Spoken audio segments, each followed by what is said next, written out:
North Carolina Congressman Mark Harris is here. He sits on the House Judiciary and House Education and the Workforces Committee. Congressman, great to see you, unfortunately, under these circumstances, but it does seem to point out the obvious, an epidemic of repeat offenders, criminals with a history of violence being set free, allowed to be on the train system, walking, roaming, obviously, with the public, and then you're seeing scenes like this. Talk to us about that. Well, thank you so much for having me today, and you're exactly right. This is really hard for me to believe that here we are just a few months after we went through the tragedy of Irina Zarutska, that here we are now dealing with this situation again on our light rail. That again points out to the fact that we've got a real issue going on in Charlotte. And this one was a bit different in the sense that whereas Irina Zarutska's attacker was an individual that had been arrested 14 previous times, spent 5 years in prison, and yet was out walking on the streets, and again had mental illness, and yet was able to just get on that train, and the next thing you know, comes up from behind and just ends her life. And this time, we're dealing with a situation of an illegal alien who had been not deported just once, but twice, and then came back in under the Biden administration and was listed as one of those gotaways at this particular point.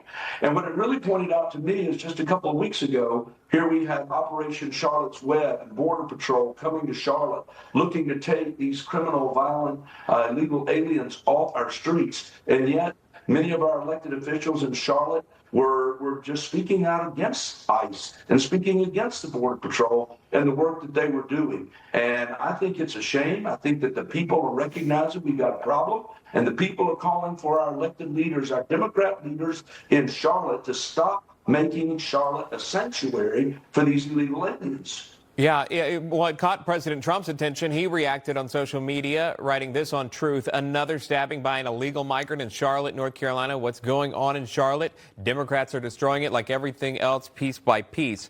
So according to Homeland Security, Solorzano, that's the suspect. He's a criminal illegal immigrant from Honduras. He's been deported twice, but managed to sneak back in the country sometime after 2021.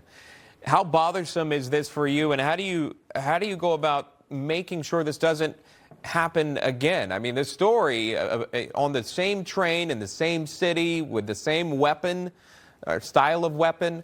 Your reaction? Well, it is a real tragedy. And in fact, our city council met last night, and much to the shock and chagrin of many of the folks here in Charlotte, they voted to spend $3 million. Unfortunately, not one dime of it was on security, on policing the light rail, but it was $3 million on an advertising campaign, I understand, to let people know it's safe and okay to be riding that rail. We've just got a serious problem right now with the leadership going on in Charlotte, and they're again seeming to be more supportive of the illegal aliens and this criminal element than they are the victims that are finding themselves. And I'll tell you, I thank God for this man, Kenyon Dobie, who actually was the Good Samaritan, who stood up to this individual, who was not only just yelling at passengers, but I understand confronting elderly folks. And Kenyon stepped in and was attacked. In fact, I heard a report this morning that the doctors were coming in and shaking his hand and letting him know it was an honor to be able to treat him, and thanking him for having the courage to stand up.